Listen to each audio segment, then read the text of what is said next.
Hello everyone, আসসালামু আলাইকুম। আমার আজকের ভিডিওতে আপনাদের সকলকেই স্বাগত জানাচ্ছি।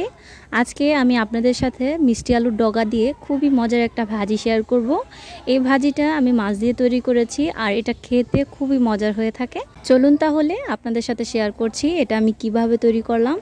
আজকের এই ভাজিটা করার জন্য আমি এখানে বেশ অনেকগুলো মিষ্টি আলুর ডগা নিয়ে নিয়েছি।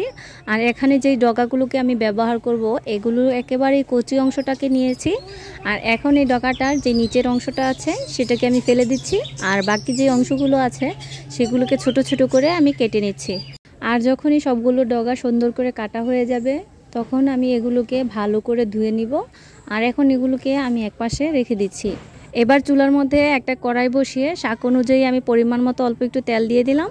আর তেলটা গরম হয়ে গেলে এর মধ্যে 2 টেবিল চামচ পরিমাণ পেঁয়াজ বাটা দিয়ে দিলাম, আর সাথে 1 চা চামচ পরিমাণ রসুন বাটা দিয়ে দিলাম। এখন এগুলোকে ভালো করে একটু ভেজে নিব।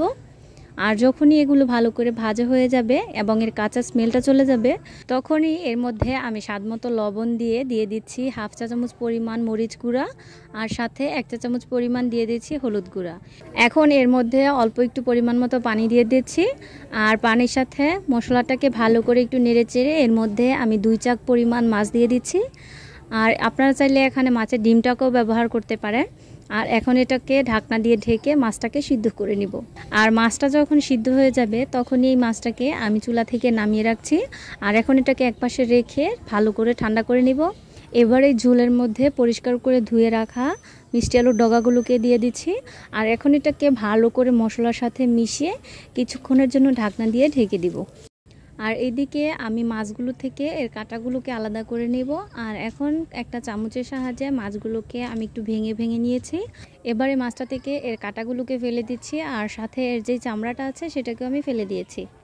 এবার এই সবজিটা প্রায় সিদ্ধ হয়ে গেছে, আর দেখতেই পাচ্ছেন এর মধ্যে থেকে অল্প একটু পানিও বের হয়েছে। আর এখন এর মধ্যে কাটা বেছে রাখা মাছগুলোকে আমি দিয়ে ভালো করে সবজির সাথে মিশিয়ে দিব। আর এখন এর মধ্যে বেশ কয়েকটা কাঁচামরিচ দিয়ে দিচ্ছি, আর অনেকগুলো ধনেপাতা কুচিও দিয়ে দিলাম। আর এবার এটাকে ততক্ষণ পর্যন্ত একটু নেড়েচেড়ে নামিয়ে নিব যতক্ষণ না এর ঝোলটা পুরোপুরি শুকিয়ে যাচ্ছে। এখন আমি এটাকে ঠিক এ পর্যায়ে নামিয়ে রাখছি। আর এখন দেখতে পাচ্ছেন আমি একেবারে ভাজা ভাজা করিনি, এর মধ্যে অল্প অল্প একটু রসালো রসালো ভাব আছে। আর এখন এটাকে আমি গরম গরম একটা পেয়ালার মধ্যে সার্ভ করে নিচ্ছি। এই তো আমার ভাজিটা তৈরি হয়ে গেছে, আর এর কালারটাও কিন্তু আমি সবুজ সবুজ রেখেছি।